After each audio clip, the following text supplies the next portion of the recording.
Twitter are very altruistic. Granted, not Donald Trump, but many of the people on Twitter are very altruistic. They want to help. So if someone in Australia that I'm working with, I know on Twitter, is writing a blog post, they might ask me to edit it. They might ask me to write a paper with them.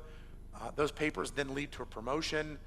These things start to add up just because you're interacting with people on social media. If you just want to sit on social media and watch, that's great, but it's not going to benefit your career unless you get out and start meeting people. Teaching like this is fantastic. Don't change the way you teach. If you're teaching, what you're doing is working, then don't change it. But social media allows you to do things a little bit differently. There's a thing that I like to call the global classroom.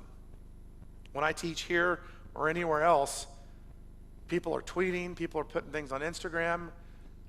People are watching this all over the world. People watch speakers from all over the world from other countries because they don't have the infrastructure to have their own education. So when people are tweeting, anybody tweeting right now at all? Anybody? No one's tweeting? Anybody on Instagram? You're not, you're on Instagram. Somebody's on it. You're on Instagram? I see some smiles. So at conferences, a lot of people get on Twitter and they start adding the things the speakers are talking about, and then people from all over the world start watching that conference. So effectively, you are teaching in a much bigger space than this auditorium. You're teaching people all over the world. Your impact is greater. Can you really teach with Twitter? The question is, do you want to teach with Twitter? Most people, when I say this, say, listen, I'm busy, I have my own job. Why would I want to teach on Twitter? Well, there's a number of reasons. One, you help the world. Two, you start to meet people who care about what you're doing. Three, meeting those people will lead to acceleration of your own career. So yeah, it does matter. Let me show you how not to teach on Twitter. I'll let you look at this for a second. Let me know what you think.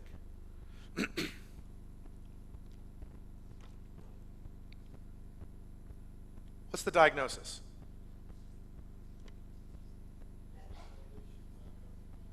ST elevation myocardial infarction, heart attack. Yeah, it's bad, right? Look at the name. Funny thing is, when I posted this on Twitter, people said that's a privacy violation. I said, it's my EKG. Anyway, that was funny. So no, it's not a privacy violation. I posted this on Twitter 2.5 years ago, 6 hours after my heart cath. This is me. This happened to me. I thought it was just reflux. Turns out it was not just reflux. I had, and I'll show you in a second, I think I have it here. If you can see here's my right coronary artery occluded right there. That's not normal, just in case you're wondering. Many of you are wondering, why in the world did you put that on Twitter? I don't know. I don't. I thought it was an opportunity to teach. At the time that this happened to me, I was 50 pounds heavier, unhealthy. I was headed in the wrong direction, and I thought, when I saw this, I have to share this, because there's so many people around the world that this is going to happen to. I've talked to so many physicians, could be nurses too, but I've talked to so many physicians that this has affected. Now, I could have decided, by the way, I don't recommend you teach like this. Don't go have a heart attack to teach. But I talked to so many people that made me realize, I could have just kept my EKG. I could have not shared it. I could have not shared the story of how I got well and healthy, and how I went from no exercise for years to 6 to 7 days in the gym for an hour a day just to stay healthy. I could have done that, but I chose to change the world. So you may have your own story. Maybe it's not a heart attack, but maybe it's something else. Maybe it's something that could change the world. Share it.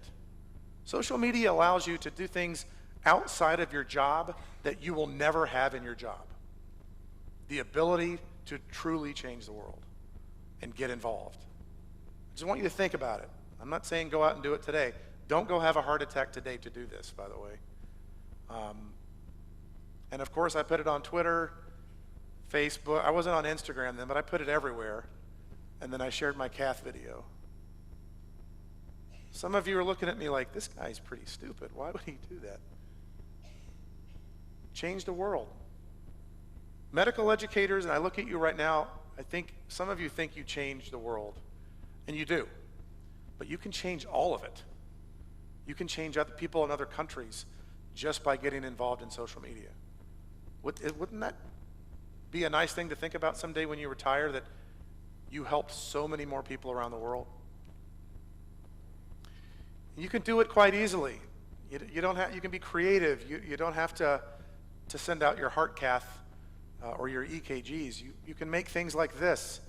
This is just a picture I made to send out on Twitter, that the people you teach will someday be taking care of you. And it's true, but this is just one means of teaching on Twitter and social media. Yeah, you can post, soccer scores and stuff like Donald Trump does, but I don't know that those things actually change the world. You can be creative and make whatever you like. These are podcasting tips. When I forget to teach during a shift, I'll text the teaching pearl to the residents after the I forgot to tell them that. Be creative. Share this with people around the world who will think it's a good idea, and they'll adopt what you're talking about. So social media allows you to break outside of the job that you have right now. All right, we'll skip through this. Here's just an example of ways that you can teach on Instagram. I'm not trying to talk you into teaching on Instagram. If I could do nothing more than just convince you to start trying to understand your learner space, then I'll be successful. But you can teach on Instagram. This is a friend of mine who puts ultrasound videos and lots of other good educational things up there, and then her residents follow this account. It's a great way to teach. And the key thing is, this is where the learners spend their time anyway. So if learners like to spend their time here, why not try to teach more in that space? Makes your job easier. It just works. And of course, you can teach on Twitter. You can post books and pearls and so forth and so on. And you're helping people around the world. This is a picture. This is the epiglottis. A nurse came up to me during a shift when I was working in Maryland a few years ago and said, I think there's something stuck in my throat. And we looked in with a video, and sure enough, there was a fishbone right there. So what we did was what's called patient-assisted laryngoscopy. So we sprayed this was a nurse, so they were very compliant, sprayed their throat. The nurse actually held the laryngoscope for us while we removed it with video. I totally stole this procedure from a resident. I didn't even tell them I was doing it. So fun. So that was the teaching pearl, that if someone has a fishbone or a bone stuck in their throat, you can have the patient do the work while you get it. That was it. And I put it on Twitter, and that same night, 3 people in 3 other different countries had used the same technique to get a fishbone out of someone's throat. So I could have kept that to myself. And some of you, I know the looks, we won't have time to talk about peer review, because the big criticism is, well, this is not peer reviewed.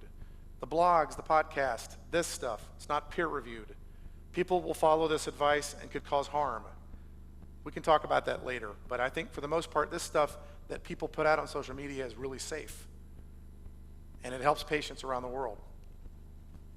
Learning with social media, whether you're an educator, learner, or anyone else, it just works. You can learn so much more by getting involved in social media and breaking outside your current position.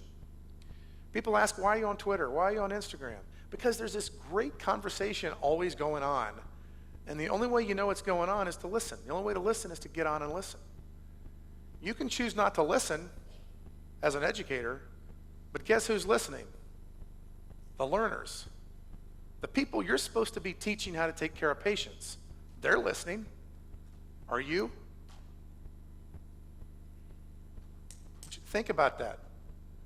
This is how you listen to the conversation that your learners listen to. Has anybody ever had a resident or student come up to them and want to do something that they learned on social media? Anyone? That happens in emergency medicine all the time. And I've had residents come up to me and say, hey, I'd like to do this. And I hadn't even heard of it because they learned it on social media. So the most important benefit as for this stuff as an educator is this keeps you fresh. If you know what they're learning and where they get it from, you're constantly updated on what they're hearing so that you can correct them or say, no, that's not a great idea, or sure, let's do it. If you're not listening, you're not teaching. If you're not listening, you're not teaching. So my challenge to you is to think about when you leave here and when you go to your job and when you go home to dinner and go to sleep, and that cycle continues, someday you're going to look back and think, was I a good educator? Did I do a good job? I think that if you use even just a couple of the things we've talked about, all of these ultimately, the social media, the teaching less is more, motivating people, giving people feedback that helps, all of those things is what closes the gap between educators and learners. Ultimately, my belief is that if you close the gap, patients will get better care. If the gap keeps getting bigger, things are going to get worse. So your job as an educator, as a learner as well, is to find ways to close that gap. But for the educators in the room, if you've been reluctant to get on social media, if you've been reluctant to have your children, or dare I say grandchildren, or residents, or anyone, teach you how to use these platforms, have them sit down and show you how to do it. Have them sit down and show you how to install Instagram. Practice some of these teaching techniques, which have been proven time and time again to activate learners' minds, and you'll make a greater difference in the lives of students. I firmly believe this.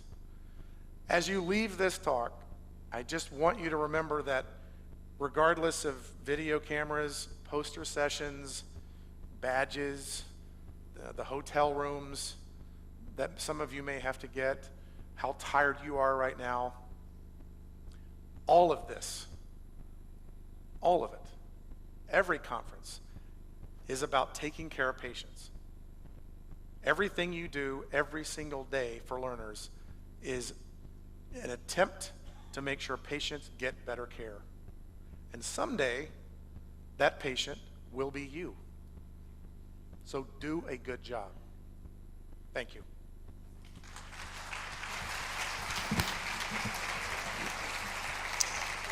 Thank you, Dr. Rogers, for this very inspiring talk. You have clearly pointed out to the many aspects that can be used in this digital age, where we can make use of social media and other internet sources. But here again, we have the problem of students. Are they really accessing reliable sources? The reliability of the sources should be checked very well by the teachers and by the students themselves. Yeah, the question is, are we sure students are reaching reliable sources? And that's why I think that educators need to be on social media and know what blogs they read and know what podcasts they listen to, so that we have some type of filter to know what they listen to or what they're learning. If you back away and don't watch what they're doing, you have no indication as to what they're learning. I've heard some educators say, all of this stuff is just crazy. Social media is crazy, the podcasts, the blogs, just have them go read the book, and let's just go back to what we used to do. Well, guess what? It's not gonna happen. It doesn't happen. So the reality is, for especially the older people who need to just get their head around this, the learners have moved on, And if we don't catch up, patient care is going to suffer. We have to move on and catch up to our learners. Thank you. Any questions? Any contribution, sorusu, katkısı olan var mı acaba?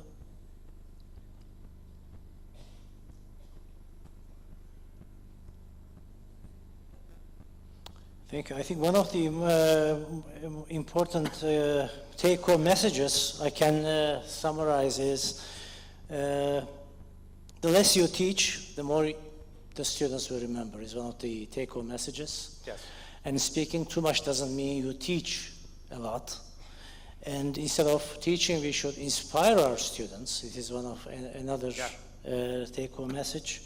And we should believe that the students are learning at their own pace. And even if we don't provide them some social media or internet sources, they are forming their own social media. They are forming their own groups among themselves. This is what we observe with the students anywhere in the world. Right. Başka soru, katkı? Okay, thank you so much, Dr. Rogers. Thank you.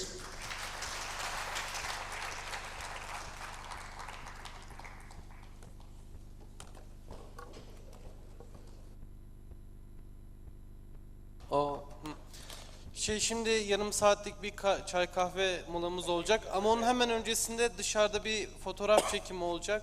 Katılmasınızı rica ediyorum.